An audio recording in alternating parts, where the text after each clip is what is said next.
Hello and welcome to a bonus edition of your favourite podcast, Insane in the Membrane. Insane in the Membrane. Hello everyone.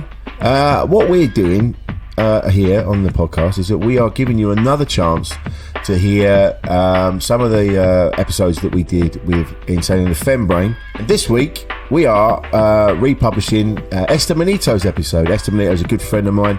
Fantastic comic, fantastic human being, and we want to give you another chance to have a listen to it, so we thought why not put it out on Insane in the Membrane. So here we are. Coming up in a minute is Esther Manito. A podcast from producer Paul.co.uk. All right, mate, Starbucks. All right. Ain't you? Oh, is it a refillable one? This is a refillable one. Oh, you're so good to I tried to get... Oh, I'm not. I tried to get a takeaway coffee in Waitrose yesterday, and they were like, "Have you got your own mug?" And I was like, "No." And they're like, "Well, then you can't have a coffee." Wow. That's how we roll in Waitrose. Oh, wow. Just pour it into my hands. The instant rage I felt. It's that kind of... Fuck off. Yeah. I don't know if it's a working class thing, but you kind of go, I feel judged.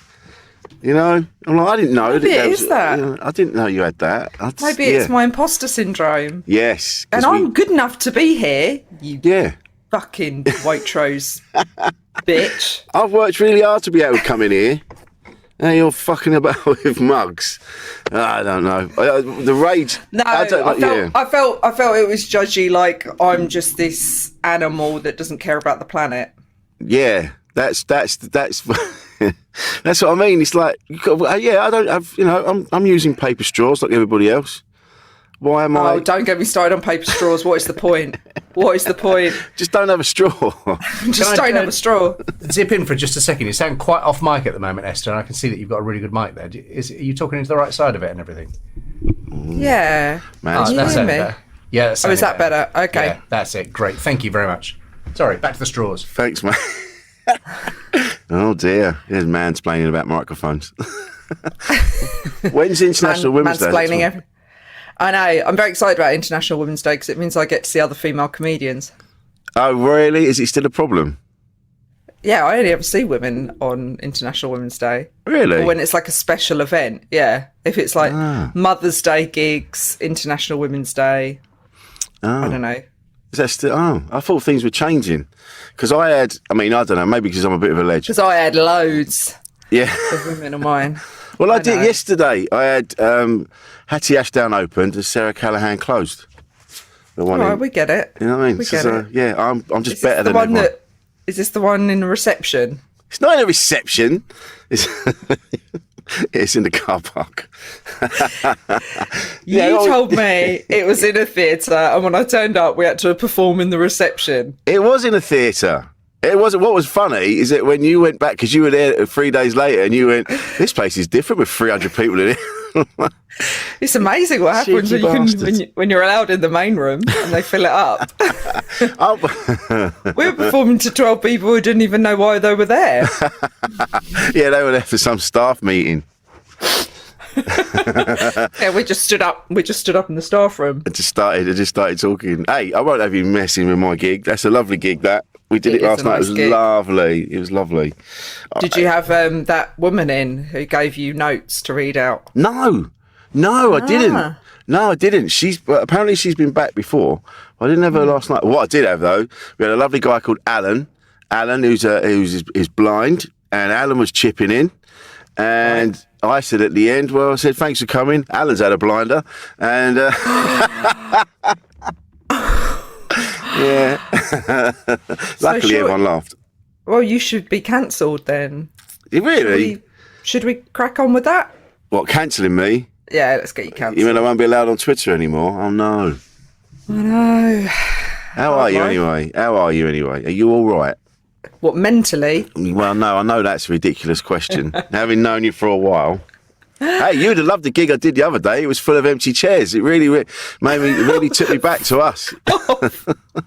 I know, that was a lot of fun preparing for Edinburgh with you. Wasn't it? Well, yeah, we just didn't have any opportunity to practice our show because every time we turned up to perform somewhere, they were like, no one's bought any tickets, so we'd just have a pint. Yeah, just catch up. Wait for the festival to kick in. But Esther's done 400 previews. I'm like, yeah, but to no one. So they're of zero use. To furniture. This is what people don't understand about what we do. Like, they see us on stage and they see us all, confident and smashing out our material. But they don't realise that in order to get to that point, we have to sit in empty rooms and sit there heartbroken because we've put a show on and no one's come. And then we see online, everyone's like, I did this preview, there's 5 million people there. They carried me out on their shoulders and there's me and you putting chairs back. I had to do a preview after Tim Key, and he had oversold the venue for his preview. So there was they had to cram in chairs for his preview. And then I had to come down and do my preview. And the girl that was running the venue was like, just give us 20 minutes because we just have to put a lot of chairs away.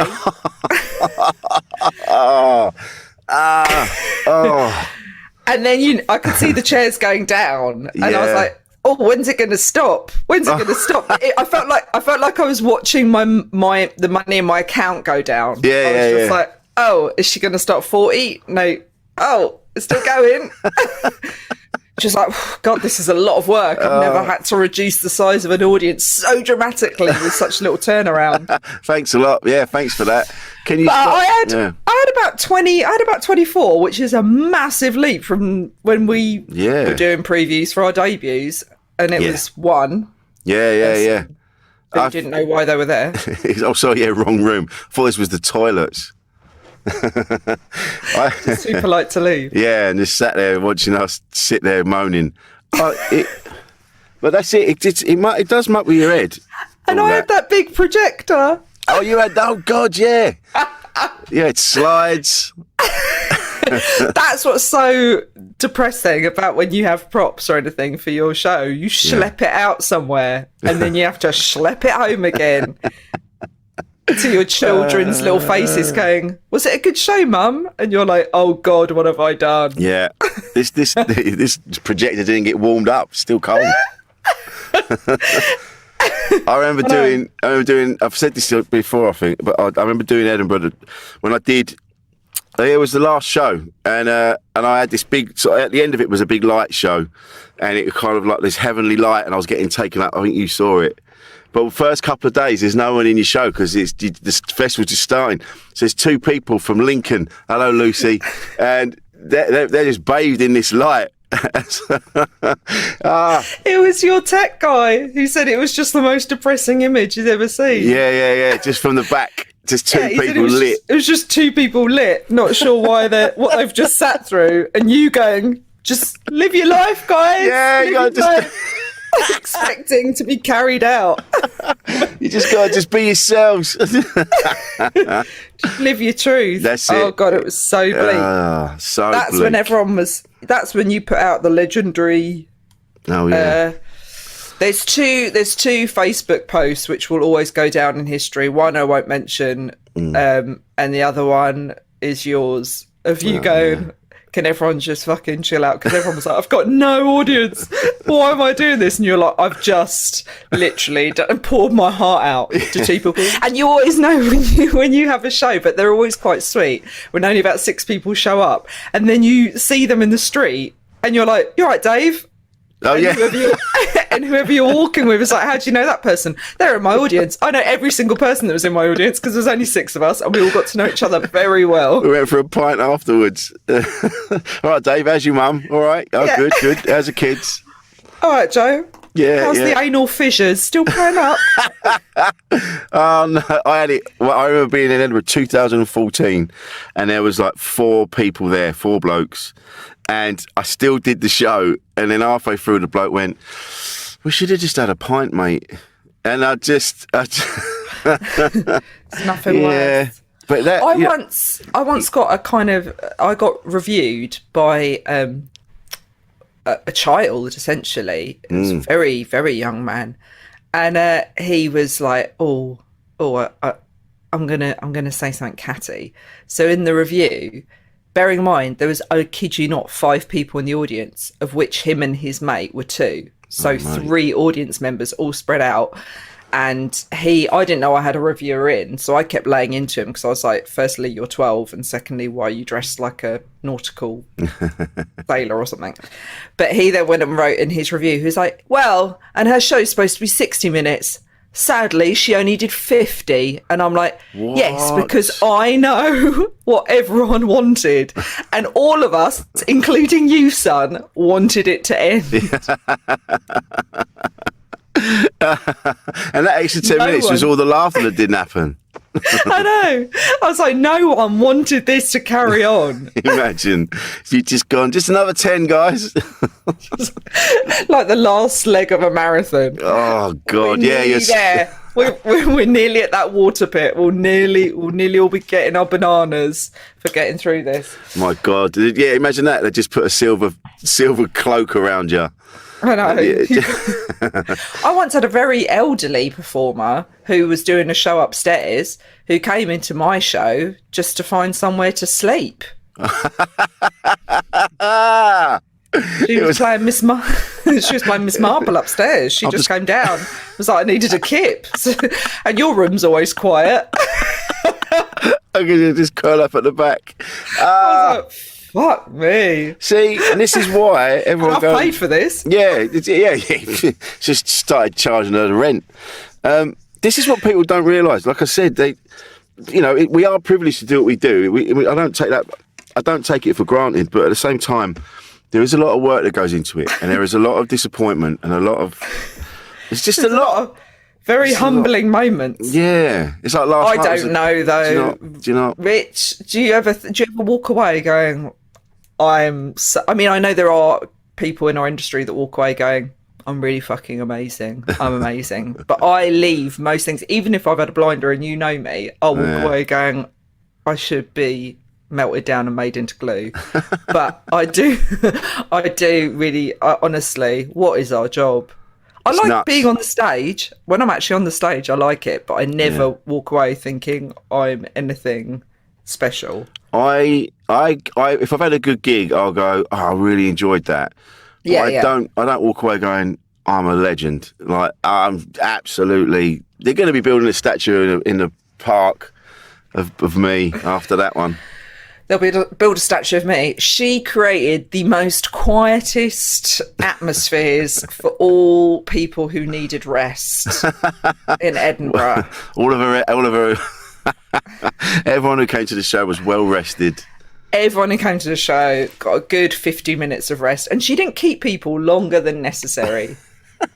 Is what I'd like to be written on my gravestone. Having known you for a bit, do you find it? This is because I'm quite shy, and I've said this before. Fundamentally, I'm a shy person, so I don't know how I've managed to become a stand-up comedian. I am. I know I don't look it, but inside, you know. I can't do small talk. Yeah.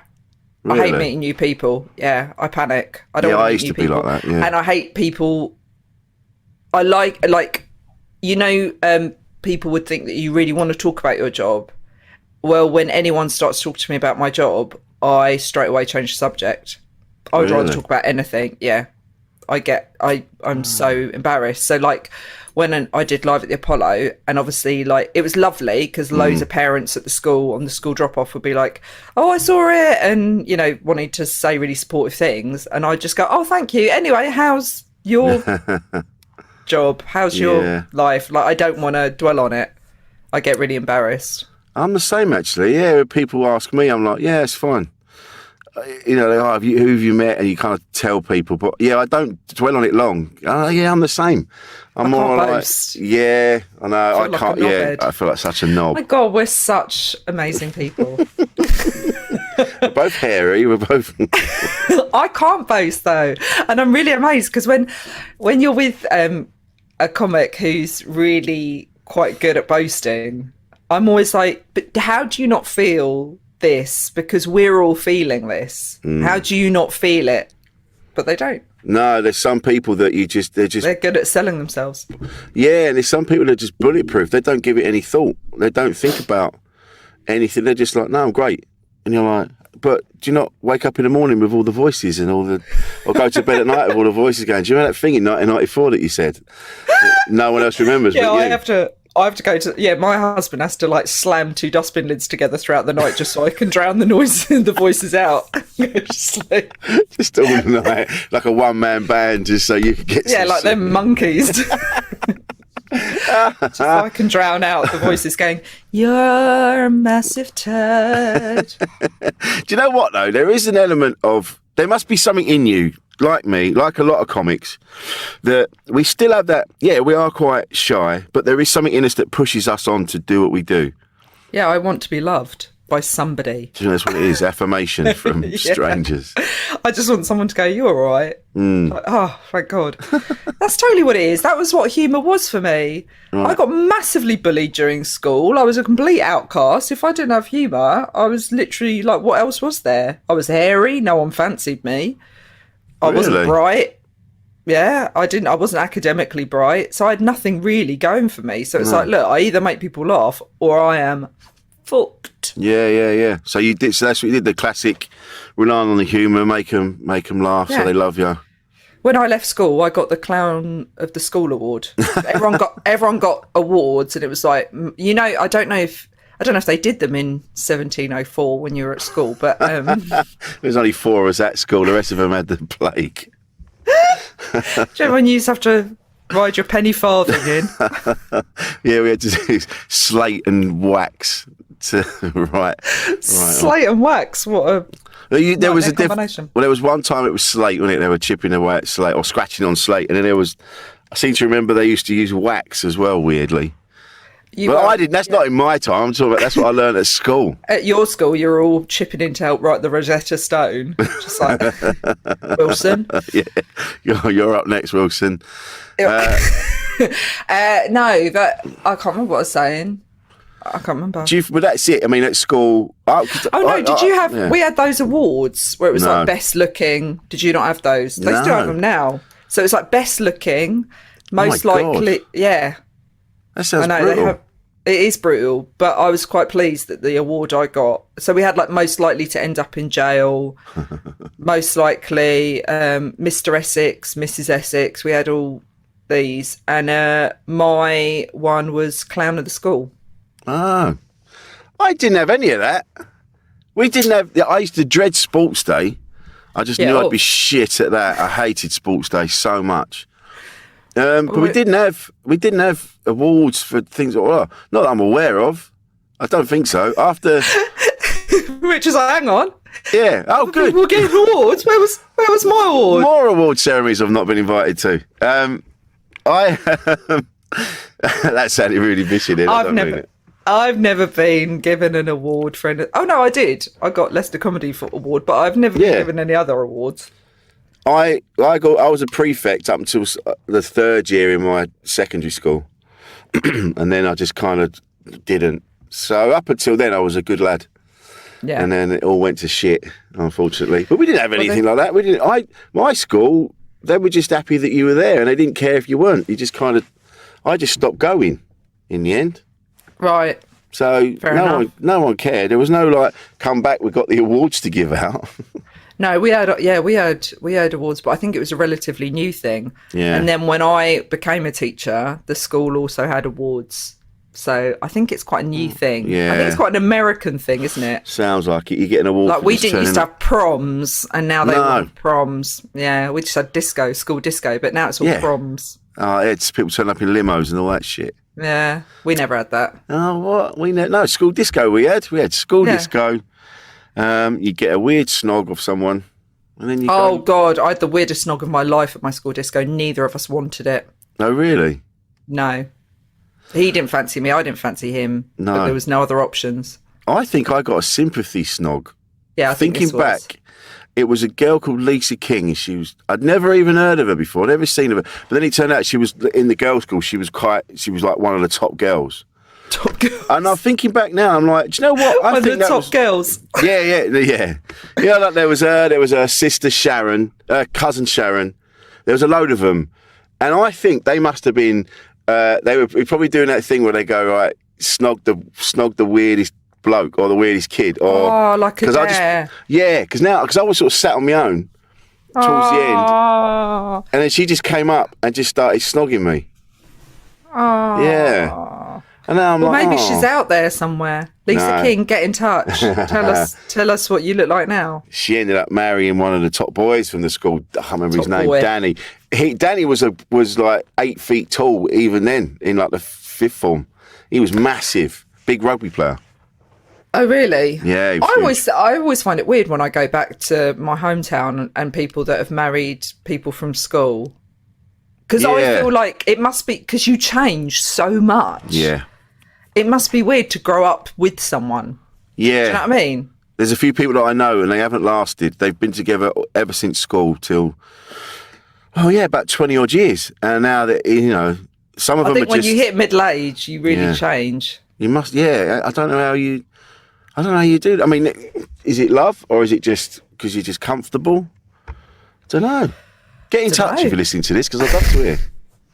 If you got together at school and you're still together, why? Yeah, what happens? Is it... What? Explain yourselves. Where did you meet? Where did you meet your fella? Because your fella's lovely. My fellow is lovely, bless him, God love him. Where did I meet him? I met him when I was at uni. He wasn't at uni, I was at uni. Okay. He did not go to uni. No, all right. No. Did Although he is a lot brighter than I am. he has an air of a man that knows things. He does just know stuff. Yeah. You'll ask him, and it's really boring when he explains it. Me and the kids are all like, oh, God, because he'll be like, in 1901. He knows about proper stuff. Yeah. Like, he's got good common sense. But no, he was a rugby player on the team that my flatmate was the sports therapist for. Ah, right. And she set us up. And I was not taken with him. Really? To start with? No. I was like, big old lummoxy man. I was like, no, thank you. Oh, yeah, because in your show you told us your list. Yeah. I wanted a Ukrainian guy. Yeah, that's it. That's it. Yeah. Absolute heroes. I wanted heroes. Yeah. I just wanted, I guess, to be fair though, I mean, he looks a little bit Eastern European, but I don't know what I wanted. But I never thought I'd marry a skinhead English guy. No. That's what happened. Yeah. But you're so well suited. You obviously love each other very much. He's so supportive as well. Oh, he is. Yeah. Yeah. No, I know. I'm very lucky. He's so great. And this is the thing. You've experienced the extremes of this industry. Like you've experienced, like we've talked earlier, putting on a show and no one comes to it. And then success is like winning, an award in Leicester, and then you get onto Live at the Apollo. But then you've experienced the other side of it, which was the awfulness of social media that you've just literally just gone through. And all you did was do a show. All you did was be on telly, and the shit you got was incredible. And now, the last time I really spoke to you was when you came and did the Beck Theatre. I didn't realise what you'd been going through. Nearly had a nervous breakdown. Yeah, I didn't realise. That was my first show and I just wanted to vomit. It was my first show after receiving my online hate. Yeah. And I just wanted to be sick. And I was like, I can't talk about it before I go on stage, but I'll tell you after. And you and Kate were both like, she's being really weird. And then when I came off stage, I was like, okay. It really, it messed with my head. Really messed with my head. I was very stupid to look at comments. And I advise that nobody do the same or pay any heed. And it's weird when you come out the other side of it, because when you're in it, you feel like you'll never get out the other side of it. Yeah. And it's crazy as well, because whilst you do get a lot of hate, you get a lot of love and a lot of support. Oh, and really? I think the people that want to support you and enjoy you will make that known. So you don't need to go and seek out the hate. I mean, with me, it was an accident that I got sent a link directly to a list of comments. And I really? clicked on it. Yeah. By someone who I'm not sure fully understood what they were doing. No, because that's the last thing you want to see. Well, they weren't a friend of mine or anything. It was out the blue and it was just... So being a tosser then, yeah. So they were just like, can you just explain something. They asked me a very weird question about my stand-up, and I clicked on the link, and just straight away I saw all these comments. And what happens is, which I didn't realise with Instagram, they do everything in time order. So all I'd seen was comments on Instagram, and I'd seen some negative, but it was dispersed between a lot of positive. So I didn't really think about it.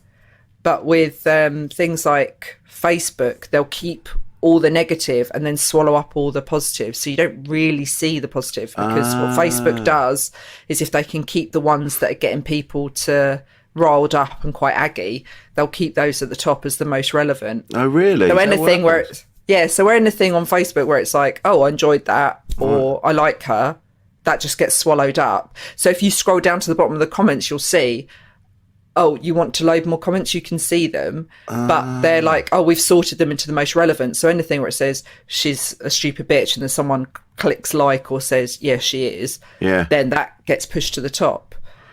So and mine was a range of hate. I didn't just have, and that's what I got sent a link to, my Facebook, and I couldn't speak for about 2 days. Really? Yeah, I just functioned for about 2 days, and then I thought, oh, I'm going to go out for a run, that will sort me out. And I went and met up with my friend Michelle, who luckily works in the industry, and she totally gets it, because she's worked with so many comedians, and she's worked with comedians who have had way worse than I've had. So she was able to just go, this person's been through this, and this person's been through this, and what you're experiencing isn't even a fucking scratch on the surface of what's really? You know, people have had actual Facebook groups set up just to hate them. Fuck me. So people have joined that. What? I hate I'm not going to mention the comedians, but I hate this comedian Facebook page, and you can join it and you can just do nothing. You can just log on and just bitch about this person. Fuck me. Yeah, so she was like, you've just had people mouthing off because they're annoyed that you're doing a smear test routine. Yeah. But people have had like actual Facebook groups of how much, you know, or like Sue Perkins, who went through huge amounts of hate and then suddenly was the sweetheart of the UK. So it's so fickle. Yeah, it's so fickle. But it's just people, you know. But if you say anything, if you make a comment, I know I've done it. I've kicked off and I've said something on Twitter or something about a politician or somebody, and then you get banned for 3 days. Yet whole groups can be set up that are just based on hate. Yeah. That just blows my mind. And the fact that this whole thing thrives on conflict. And that's what they want. So Instagram doesn't. That's why Instagram's nicer. Right. So I rang up my agent straight away and was like, this is really freaking me out. And because essentially what had happened was I'd given an experience. Well, basically it was the first ever routine I'd ever written. And it was when my girl was a baby and I'd gone for a smear test, but in my sleep deprivation I'd sprayed myself actually with fake tan, not even glitter. And then my friend who had done something similar, she'd sprayed with tinsel spray, and then I wrote the joke, and it had come from truth, and it had come from, you know, a group of mums where two of us had done something similar, and my friend actually didn't. She wasn't even a mum. She was just really into crafts. So she had this tinsel spray to hand and, you know, sprayed a minge all glittery. And I'd not just fake tan my minge, but I'd also fake tan my armpits as well. Oh, shit. So I'd done a full like deodorant spray, but and I'd gone straight out to meet my mates for dinner, and I was like, oh my God, I've been for a smear test and I've got this sprayed orange minge and armpits, and I stink of fake tan because I'm sweating it, and oh God, it was nice. Anyway, so I'd written this routine, and that was my first ever routine, and then I did it on Live at the Apollo, and I'd adapted it and elongated it and changed the kind of punchline of it and created it into a 2-minute routine. And after I'd kind of had ag from men in audiences, I then created this male character who storms out, and so it became this 2.5 minute actual routine. And yeah, there was a plethora of rage about it. There was fact that people felt that they'd heard about this scenario before. Yeah. So that made them feel that it was an old routine. Right. And okay. And when I went and researched it, so I called up my agent, and my agent was like, I can't see. I mean, there's female communities who've done smear test jokes, but this is a routine that's uniquely yours. So I'm not sure, you know. So I dismissed that. People saying that they'd heard it before, but they'd heard it before and when you were reading through the comments, it was they'd heard it before from a friend, or their auntie had said that they'd done something similar, or they'd read in a problem page that had done something similar. And I went and typed it into Google, and there are thousands of women who have done this. Oh, really? Thousands. And yeah, there are thousands of women. And what was crazy is so the way Instagram is it's mixed. So whilst on Instagram I was seeing comments where people would say, oh, this is an old story, it was surrounded by lots of other women going, oh my god, I've done this, or oh my god, Shirley, you've done this, or oh, I remember my auntie Sandra doing something similar. So whilst you might have the odd stupid comment in the middle, but somebody who had a high profile on Instagram took to Facebook and said, oh, this is not, that's all they said, oh, this is an old story, she's not saying anything new. And because this person had a large following on Facebook, people went fucking fucking and so they were like, it's an old story, it's an old story. But what they don't realise is, as they were saying it's an old story, is they were all just listing the different places they had heard it, and they were all different. The only thing you can take from that is not that it's an old story, it's that women are doing this a lot. It's a little bit like saying the man who had a finger up his arse during a prostate and got an erection. We all could say, oh yeah, that's old, but it doesn't mean it doesn't happen to a lot of men, and it doesn't mean that it's not a unique story that a man has to tell. It just means that we know a lot of guys, or we've heard of it happening to guys. That's all. But it really hit home to me. So there was that, and me and my agent sat and went through it, and she was going, it isn't what people are taking. And I chatted to Jen Brister about it, because we did Apollo together, and I chatted to my agent about it, and we all sat there and we were like, what we took from that is actually the fact that the female narrative is still so non-mainstream that even if a woman says something, because I've even had reviews where they've said, oh, she talks about motherhood, but Catherine Ryan's spoken about motherhood. Yeah. And you're like, how much does a woman have to say something that's so unique compared to her female peers? Whereas then why can't it just be my take on it? Catherine Ryan's is Catherine Ryan's take on it. Like, why is it that we're not allowed to ever cross over or even have parallel, lines of thought when our experiences are going to be really similar? And the fact that, okay, so a woman stood on stage and did a smear test joke. Mine's different, and mine's my own experience.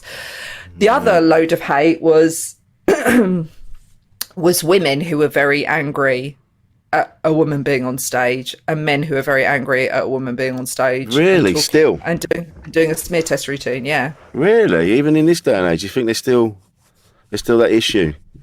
Yeah. So I had a lot of men just going, well, I mean, it was normally, it was the normal, well, this just proves, and from women, to be fair, just saying, oh, well, this just proves that women aren't funny. Women aren't funny, which I do find amazing, that if someone doesn't find you funny, it's because they don't find Rich Wilson funny. But if someone doesn't find me funny, then it means that all women aren't funny. And it's like, well, you might not find me funny, but I'm sure there's another woman that you do find funny. That's true, actually. Yeah. So there was that. Wow. And then I had very angry women who said that they hated the fact that women are feminists, and they hated the fact that women might do, I mean, it was insane. It was insane that just by me doing that smear test routine, it caused a reaction of men who were angry that a woman was talking about a smear test, in the same vein saying, how dare you say that men are these fuddy-duddies who can't handle a woman talking about her private parts, with women going, you're pathetic because you can only make people laugh by talking about your private parts. Fucking hell. So, and it was all on Facebook, and Facebook really thrives on that hate. And it's weird because before Apollo came out, everyone said stay clear of Facebook, and I was like, Facebook? Surely it's Twitter, isn't it? Facebook. Right. And then they were like, Facebook's the worst. It really thrives on the hate. Yeah. Shit, man. Do you think it does seem to be don't that read the comments ever? No, never. Because up until that moment, I was happy in my life. All I'd received was the comments that people have reached out and sent nice comments to me. Yeah. So I had no reason. And even when I did see the odd negative one on Instagram, it didn't matter because I had so much love and, nurses reaching out and saying, oh my God, this happens all the time. It's so funny. It's so funny to see that on TV. I can't tell, and a cervical cancer charity got in touch and was like, can you be ambassador for? And also it's so weird because you think, oh, what am I going to get hate for? You kind of preempt it. Not in a million years did I think it would be my smear test routine. No, that was it. When you were saying that you had so much shit, I'm like, there's nothing offensive about you. I don't know. Well, I could imagine people getting annoyed that I moan about my husband or, that I'm a bad mother and all the rest of it. But for people to be so angry for a woman to tell a joke about a smear test. Because they all thought it was Nick's material, Nick's story. Well, I don't know from where though. No, well, like you said, you've already looked into it, and like we said, like that's not an old joke. I've never seen anyone do that as material before. But like you say, it's a common story, clearly. But women do seem to get more shit online than men. They're just like Jenny Ryan from The Quiz. She's always posted about the shit she gets, and people keep tagging her into it, going, "Oh, have you seen this?" Like they're trying to help. Like, don't tag me in that. I've had it before. Someone messaged me and went, it was years ago. I did it. It was me, Brett Goldstein, and Catherine Ryan, and then someone that was there messaged me and went, "Oh, that was a shit review, wasn't it?" And you're like, I didn't even know there was a review, so don't tell me. I know they mean well, but sometimes I don't want to see it. Well, I don't know. Do they mean well? I hope. Well, no. I guess they don't. If they're tagging you in the shit you're getting. I don't know if it's just complete oblivion or the assumption that you're going to be really thick-skinned to it. Yeah. Yeah. But I do think I think people don't really know. I think they just kind of lash out, and I don't think they really see you as a person. No, not at all. But I definitely, I mean, why on earth somebody would go on TV and do something that they thought was like somebody else's routine. I mean, I don't know.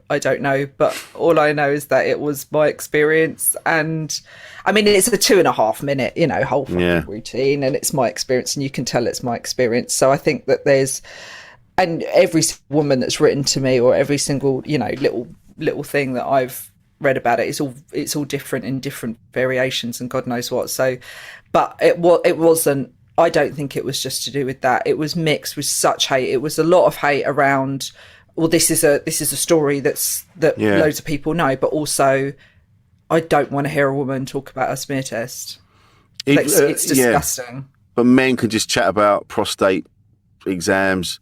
A lot of us will talk about our cock and balls all the time. Yeah. I mean, the knob gag is not exactly unique, but I think what's particularly interesting is that I've heard Jason Manford, Kevin Bishop, Michael McIntyre, Dara O'Brien all do routines around kids or medical checkups or domestic life, which have loads of different crossovers. But I've never once thought, well, that's the same as that, because it's from their perspective. Yeah. And it's their own take on it. And that's what makes it funny. And if it wasn't relatable, if it was totally unique to that person and not relatable, we wouldn't find it funny. We find it funny in recognising our own lives. Yeah. Stand up. So the things that I got a lot of hate as well for slagging off dads during lockdown and not helping out in homeschooling. I had loads of women who wrote in support and got in touch with me and was like, oh my God, thank you for saying that, because that was really funny, or oh my God, you hit the nail on the head. But I had a lot of men who were like, how fucking dare you? Men were trying to carry on working and blah, blah. So. Right. Mate, it does seem to be, it is still double standards. Do you think it's still, and you think it's still, there's problems in the industry towards women? Does it? Yeah. This has come up before. We mentioned it briefly at the beginning, but it always used to be a bit of a boys' club. Do you think it's still elements of that? I don't necessarily think it's specific to the industry. I think that we live in a society which still doesn't acknowledge the fact that there are different standards. And that is, I mean, it's changing, fine, but it's not solved, it's not sorted, and there are still massive challenges that women face. The fact that when I get on a stage, I do not look like the archetypal image of what a comedian is. So as soon as you step on a stage, you're having to get the audience on side. You're having to win them over. Which, if I was a bloke with a northern accent, I wouldn't necessarily have to overcome, because that would be more of an archetypal image of what a comedian is. So there's that, and there is the double standards of like the standards are so low. And when I did that routine on the Apollo, I was like, you forget how low, and I said that on stage, you forget how low the bar is for women, that all I have to say is I went for a smear test and a man will stand up and march out. And that's true. That's true. And it is incredible that I will be referred to as a comedian who is dirty or foul-mouthed, and I swear, but I don't really talk about sex. In fact, I don't have any material on sex, but I have been told that I'm a smutty comedian, and I don't have any material on sex. But because I swear. So it's things like that where it's like, it really is a low bar for us to shock. If we mention pubic hair, vaginas, period, any kind of sexual reference, you're straight away this disgusting scuzz. Yeah. Whereas then with a bloke, he can say it flippantly and it don't really matter. No. There is I've seen older female comedians talking about getting when they go through the change, and what's that called? Fuck's sake. Menopause, sorry. Yeah, I forgot the word. I thought you were saying it in a really Victorian way. When they go through the change. They go through the experience. In the twilight of their years. But that's it. That even I've seen comedians talking about the menopause, talking about starting the menopause, getting the menopause, having hormone replacement treatment, and you can see a lot of the audience kind of going, "Oh, I don't really want to." See their arms get folded, and they're like, "Ugh," it's a thing that is going to happen to everyone. But even if it's not a thing, it's just accept that the male experience has been the mainstream narrative for so long that it doesn't shock us. Like Jack D does a brilliant routine about going for a prostate check. Yeah. It is brilliant. It is funny. It is slick, but it still involves a man sticking his finger up Jack D's arsehole. Why is that not shocking? But me saying that I accidentally sprayed my minge with a bit of glitter, although in reality it was fake tan, but me spraying my minge, why is that? I mean, I don't even have to say that. I can say smear test, and you just feel like this, oh, here we go. There's a woman doing her thing. Yeah. But on the plus side, I mean, it did affect me. I won't lie. It did affect me. I completely crumbled, and huge thanks to the comedians that were ever so supportive, yourself included, Jen Brister, Shappy Corsandi, and my agent and my family and everything. And everyone was just like, we know you. I mean, one of my friend who was actually the other co-author of that joke, because she was the one that actually did it, she was just like, tag me in and I'll tell everyone. And I was like, God, no. And it's but you get over it, and it's like, okay, it's just people venting for a couple of days, let them have their vent. And I think it came from so many things, from so many different areas. But on the other side, and I think it's really important to remember, that you could say to yourself, right, I'm going to not say the things that I want to say for fear of being persecuted. That's a bit of a strong word, isn't it? The fear of being, I don't know. Yeah, but you were, though. You were. Whatever. Yeah, but you were persecuted. It was people, like you've said, people were using it to just vent their own. They're unhappy in their own lives, and they just saw it, something clicked with you, and they were like, right, I'm going to just subconsciously, they just went, right, I'm just going to give it to this woman because she said a story that I vaguely know. Yeah. And it happens all the time. I don't even think half of them knew it. I think a lot of people had.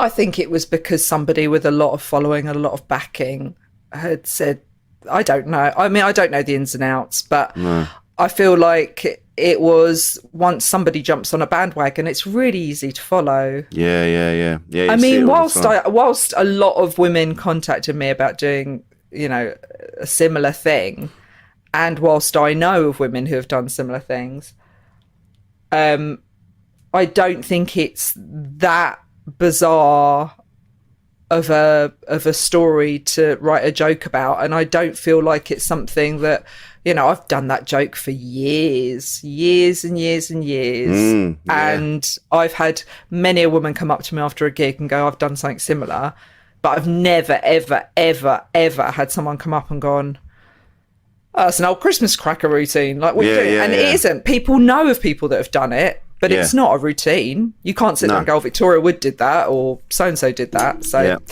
it's not. It's just an experience. But it just proves that we're just really not used to the female experience being mainstream. And exactly. It's funny when you think back. I remember doing this, thinking about who the greats of comedy have been, and it's all men. It's all they took. Victoria Wood gets a mention. Joyce Grenfell. Yeah, and then there's or Hattie Jakes and people like that. But Hattie Jakes wasn't a stand-up, was she? No. She was a comedy actress. She was a comedy actress, yeah. Brilliant comedy actress. Yeah. But they go back and you're like, it was all men. It was all men. It was, and I get, and going back as well, mentioning feminism, I get it. Because there are, like everything, there'll be some people that will use a thing just to use it as an excuse to be a prick. Like, I know some people that when you look at their output online, it's like, this is just man-hating. You're just man-hating. That's not feminism. That's not equality. You're just like, all men are shit. All men should just die. This should just be a planet full of women, blah, blah, blah. So I get it. There's some men that will see that and go, oh, well, feminism's a load of old shit then. It's just women hating men.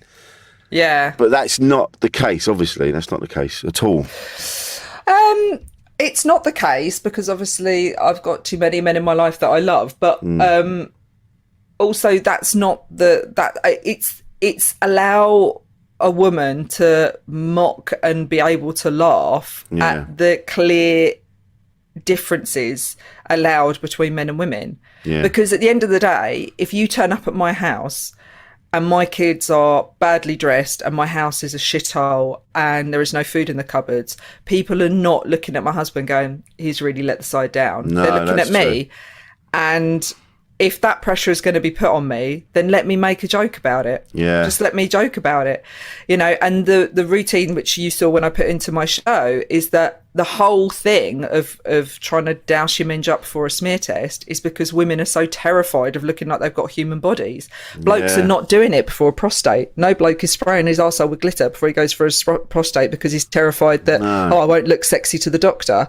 But the whole reason why so many women are trimming themselves down there and giving it a spray and God knows what is because we're like, oh, God forbid that we look just not, human for a minute. Yeah. So there are certain injustices and you've got to be able to laugh at it. You've got to. And you know what, even if people want to get really angry at me for doing it, that's fine, because it means that it's just chipping towards change. If women just keep on just getting up and talking about their narrative, eventually it will just become the norm and it will be accepted. So you just got to keep chipping away at it. Yeah. I mean, I had a woman write a whole thing to me going, oh, I bet you're the type of woman that hates to be called love. And I'm like, no. I don't care about that. There's other things to worry about. I don't care about that at all. Because there's sometimes I do that. I'll bump into someone, or I'll just open the door for someone, and I'm like, oh, that's all right, darling. It just comes out. I say it. Yeah, and you forget. That does not bother me at all. At all.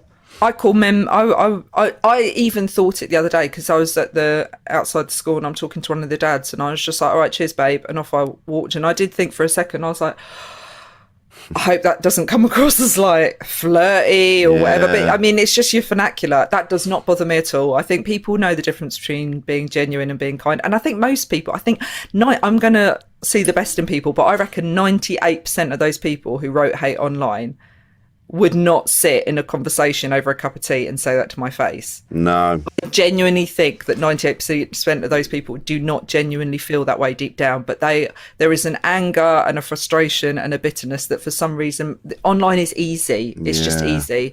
And if that helps them, fine. But I certainly am not looking at comments in the future, and I'm very proud of everything I've done. So I'm not going to let them knock that. I'm really pleased that you've said that, and you do look and sound like you're in a better place. Because when I last saw you, when we were after Christmas, when we got the train, horrible. Yeah, you were a fucking mess. I didn't realise. Well, it's not just that. You don't want people to think you're this kind of charlatan. And I know, I mean, like I'd kind of scurried around comedy clubs nicking other people's stories and things, and you're like, no, this was the first ever joke I ever wrote. It was the first ever story I said out loud on stage, and it was because I was a young mum when my kids were babies, and it had happened when my daughter was little, and it was a very fresh experience, and it was funny, and my mates had experienced similar things, so it was just a funny story. And I remember doing a stand-up course where they said, okay, just tell us a story about something funny that happened to you recently, and that was the first ever story I said. So it's always been one that really marked the kind of like bedragglement of what it means to be a mum and a woman, and it was funny. And, you know, and I've changed it and adapted it, and it became then like, this is my NHS thank you, and, you know, with the guy storming off. So it became a real lovely routine for me to tell, and I'm very proud of it. But I was very proud of everything that I did on the Apollo. It was awesome. And to a point where everyone who wrote something negative, well, then it's kind of done the job it was meant to do. If it winds them up, then that kind of proves the point, really. Well, like you say, that's how you make change. You don't make change by keeping things as they are. And I'm not out to make change, but I'm out to have a rant. Yeah. And that's kind of my comedy. My comedy's a rant. It pisses me off. It pisses me off that every time my husband looks after the children, it's called babysitting, and isn't he brilliant? Isn't he amazing? Because he looks after his kids. And everything I do for my children is just, well, that's what you should do. You're a mum. Yeah, go on.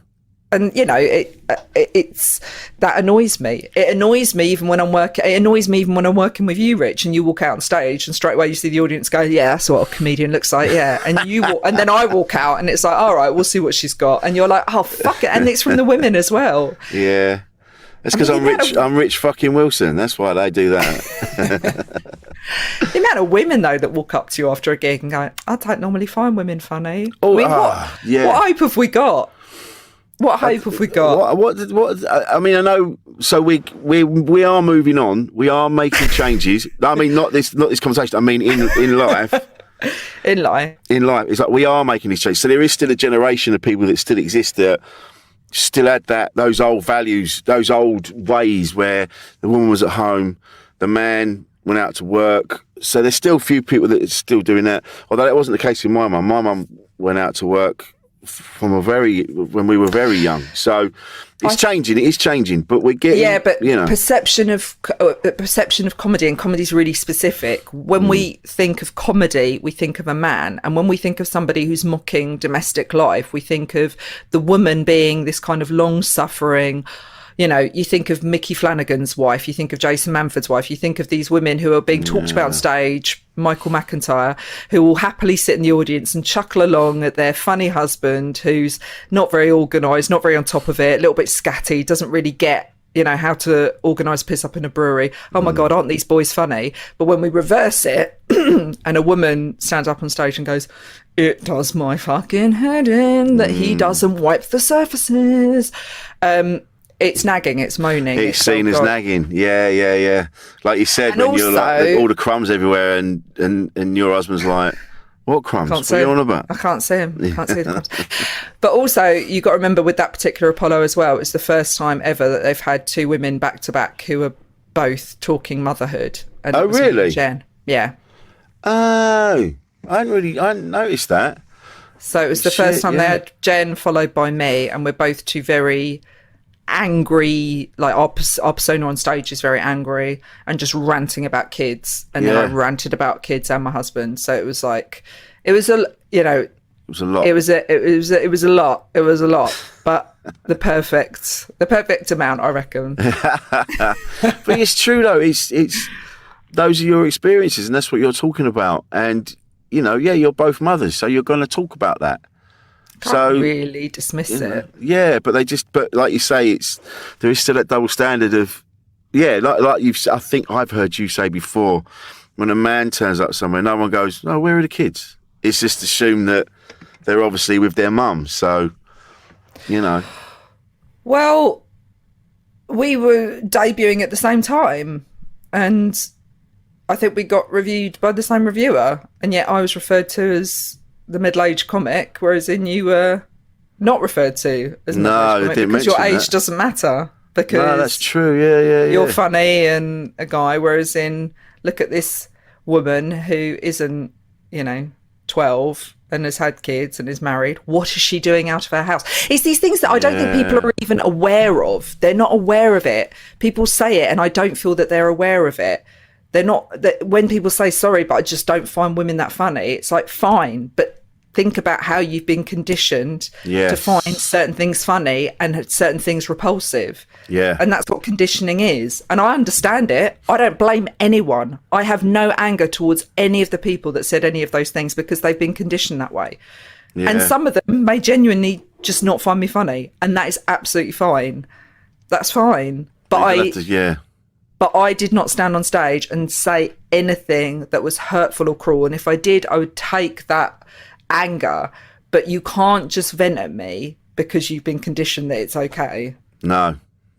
Like that says more about you than it does me. Yeah. And you, like I say, it tends to happen more to women.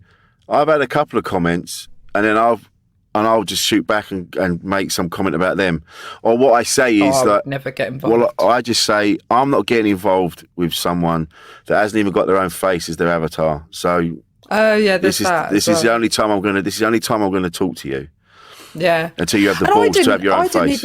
I didn't even spot half of it. It wasn't until my agent went through most of it, and she said, somebody has who remains nameless, but this person with a lot of followers who's blue tick verified and a big influencer has decided to gun for you, and all her followers have jumped on board. And I don't really think a lot of them really fully even get what they're having a rant about. They're trying to impress the person. They're having following. A good time. Yeah, and to be fair, I didn't even clock most of it, and it's all, as far as I'm concerned. So you can, I'm not going to look. Why would I? That's the best way. Don't look. And if you do put anything up, if you make, and to quote, it was Joe Rogan I first saw do this years and years ago, and he just said, "You just tweet and then you just drop your phone. Don't even look at it. Don't even see the reaction for what you've tweeted. Just leave it." And that's now there's massive controversy surrounding Joe Rogan, but at the time it was I was like, that's quite an interesting thing. Post your thing and then walk away. We've been conditioned like Pavlovian dogs. Is that right? Pavlovian. Yeah. I'm thinking of the dessert, pavlova. A Pavlovian response was when you... A Pavlovian response. And we've been conditioned into these Pavlovian responses where we post something and then we get like. And so it's made us go, oh, we feel better. Oh, we feel better. Oh, we feel better. Right now I'm going to post the next thing. Like. So we've conditioned ourselves that our validation comes from these constant likes and retweets or whatever. Which also puts a lot of power in the people that then want to send you hate. But then a lot of people thrive on that. A lot of people thrive on the hate. And I think it's not actually real. Yeah. And it doesn't matter. No, it doesn't matter. Hang on. Producer Paul's put up Pavlovian conditioning, also called classical conditioning, a type of conditioned learning which occurs because of the subject's instinctive responses, as opposed to operant conditioning, which is contingent on the willful actions of the subject. There you go. And now he's put pavlova cake. Pavlova is a meringue-based dessert named after the Russian ballerina Anna Pavlova. Love a pavlova. It's a little bit like I love. It's a lovely picture on it as well, isn't it? That pavlova. Yes, We'll have to send that. Yeah, we have to show it because Esther can't see this. It's like a eaten mess, isn't it? Well, isn't it meringue? Yeah, but this we'll send you the picture. It's got kiwi on it, strawberry. It's like a proper cake, but meringue and all that shit. Wow, I love meringue. Love meringue. But yeah, you're right. We are conditioned. We're addicted to the likes, aren't we? Like you say, you want the affirmation, which is again why we do what we do comedically, why we go on stage, is to get people to like us. Yeah. You know, and that's why we tweet stuff. That's why we put stuff. So I put photos up on Instagram because we want people to go, oh, that's nice. And you get that dopamine hit. But there are some people that do thrive on the conflicts and they inspire the conflict. They'll spend days online just battling with people. And there's just better things to do with your time. Yeah, and then I think sometimes people want to kind of only show this positive side, and that's what I've struggled with the most, because obviously our social media is also our job, so you don't really want to go and go, oh, this is a bit crap. Yeah. Because our job is kind of supposed to, I mean, I've posted times when I've had a bad gig or when something negative's happened, and then I've been, you know, comedian friends are like, come on, you're making yourself look like you're not as good as you are, and you're like, oh, what? And you forget that it's not just this personal thing, it's a work thing. Yeah. And so now I just treat it as a work thing, but I try and be as open, as transparent. I mean, you know me, I'm very open and transparent, and I try and be kind of honest about, you know, the reality of what the situation is. And that's why I'll talk openly in my show. I talk openly on stage. I talk openly in any podcast. I do my own podcast, very open about the experiences that I have. And I've just left social media now to just post about gigs, clips of gigs and the work that I'm doing. And and I just think of it now as like a little mood board of, here's a kind of mood board of my work. And, you know, here's the kind of best clips of it. I ended up getting hacked on Instagram, so I got to restart it anyway. So. Oh yeah, that's right. I remember that. Yeah. But it sounds like you've probably after my. Oh no, I didn't get trolled. I didn't get trolled on Instagram. It wasn't on me anyway. It was on the BBC pages. Oh right. But it sounds like you've taken it all, you've worked it all out, and you sound stronger for it. You do sound better for it, whereas I've seen you before. My biggest fear wasn't even all the hate. My biggest fear is that people thought I'd gone and kind of, I don't know where they thought I'd. Yeah. I don't know whether they thought I went like. I mean, because nobody said another comedian did it, so it was weird. It was like, well, this is not. And I was just trying to think of like what's a really common old story that I'd taken like I don't know. Like a Christmas cracker joke, I guess, or like knock knock, who's there, Doctor Who, like a situation like that, and gone, oh, I'll just do that on stage, and it's like, no, this is my experience, and it's the experience of a lot of women, so let's make it funny and do it on stage. So it's funny. I think it's brilliant, and I think you're brilliant, and I'm really glad that we got a chance to talk about it on here. Yes, because I think you're. And I talk about it in my show. Yeah, I think you're. Well, that's it. When I saw, it takes power of it. It takes power of it. Takes and that's control what of it. I was really pleased to see that you owned it and gone like, actually, because when we first talked about it back in January, you were kind of like, I was like, I'm never going to say anything. I'm just going to just quit comedy. I'm not going to do this anymore. And to see you on stage turning it into what you've turned it into.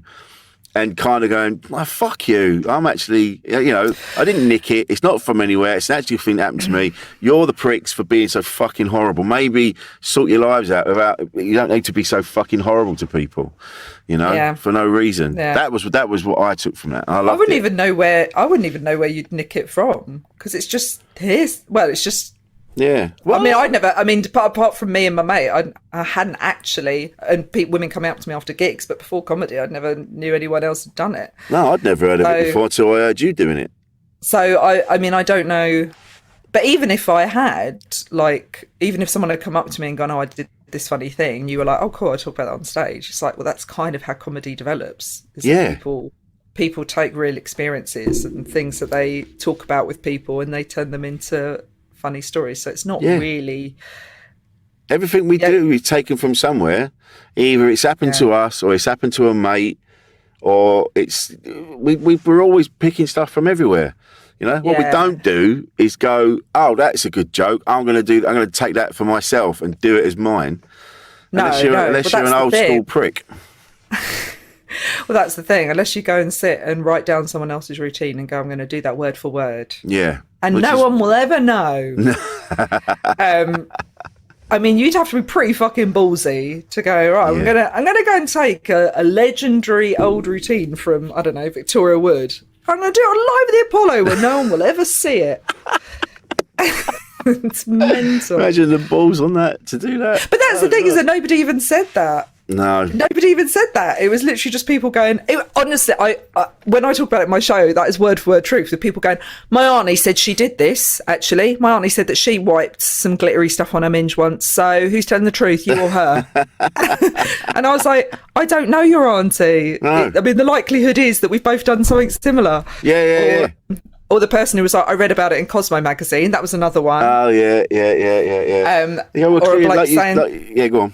that my mate had read that in FHM that somebody's girlfriend had done it. It's like, yeah, well, clearly we're all doing it because we're all stupid bitches trying to make our fucking minges look as fuckable as possible for a bloody smear test because we've been so conditioned to our bodies. That's the reality. It's mental that you're talking about it like it's this kind of like all of us have just got this one story that we've all fabricated because women haven't got a life. I was like, Jesus Christ. It just goes to show, like you said, that's the thing that women have to deal with all the time.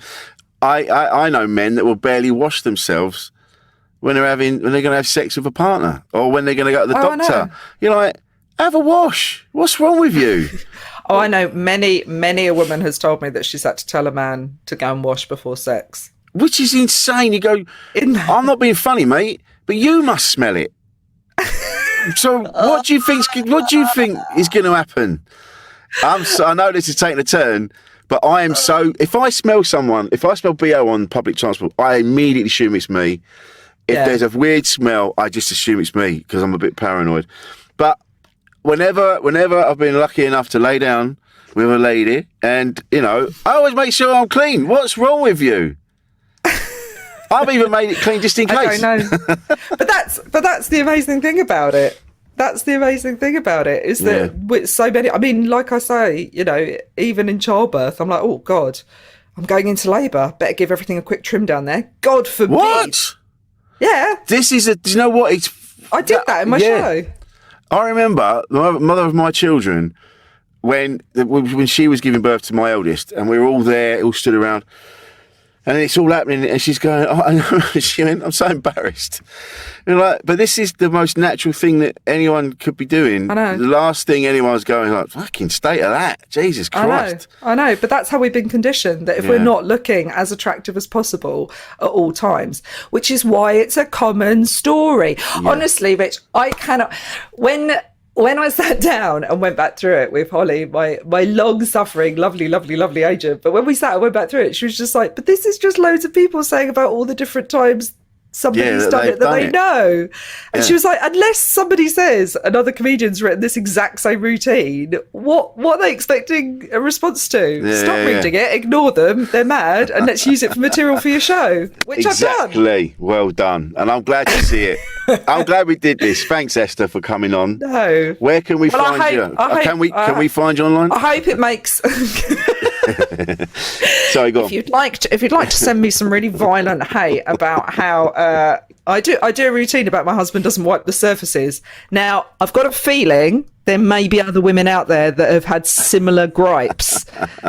That doesn't mean that I went and stole that from Mrs. Gibbons down the road.